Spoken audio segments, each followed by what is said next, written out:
The first piece of advice that I want to give to young ladies is this. If you are a little square chick, you green as hell, don't get involved seriously with no street dude. Hell, if you green as hell, I would advise you not to get involved at all, because you don't have the street knowledge to see through his bullshit, and you gonna fall for some shit, and you gonna be in too deep with him before you realize you gonna be all in love. And because baby, they gonna they gonna wine and dine you and fill your head full of bullshit and have you all in love. I mean, they street smart, they good at that, and they got the money to do what they do. But I want to tell young ladies, if you green and square, got a little good job, you going to school, they gonna be at you. They gonna be at you. And they might deal with the the little hood chicks and stuff like that, the chicks that's real ratchet. But you they insurance plan. The first thing they gonna tell you is, when they feel comfortable, I want you to have my baby. And you don't gotta be no young, teenager, early 20s to fall for some shit like that. Hell, I fell for that shit at 28, 29.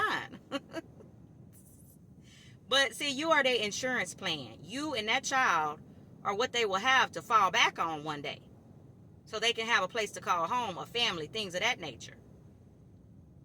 And it's not wise to get too wrapped up with them. There are several reasons, but one of the reasons being is that they have a very short shelf life. Okay? They are in and out of these streets and the jailhouse so quickly, they have a very short shelf life. Now, the few that have a long shelf life, and I don't even have to tell you why the short shelf life is bad, because who's going to take care of you and the baby when they going up that road? But the ones that have the long shelf life, they either have that long shelf life because they are A, a snitch, or B, they are a beast in them streets, okay? So if you with a dude that's a snitch, that comes with dangers all in itself.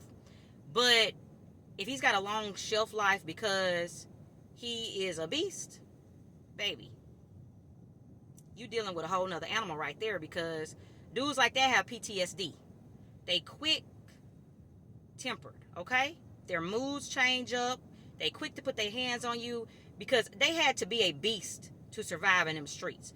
They can't be soft in them streets and still be alive to be here to talk to your ass.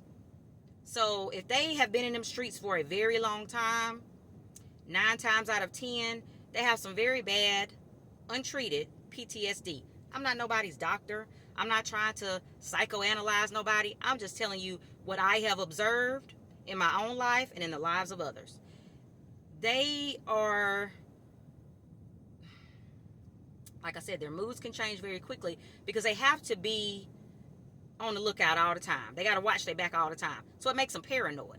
So they're going to always be accusing you of doing shit, even if you ain't doing shit, because that's how they are. So if they done put something in their head that you have done something that would offend them, you're going to see that temper. Or just anything in general that triggers that PTSD from being in them streets so long. And who want to live like that? Who want to raise a child around that? And it's not speaking ill of them, like, it's a very real thing. Like, just like you got soldiers that go and see all type of shit overseas and they come back with PTSD.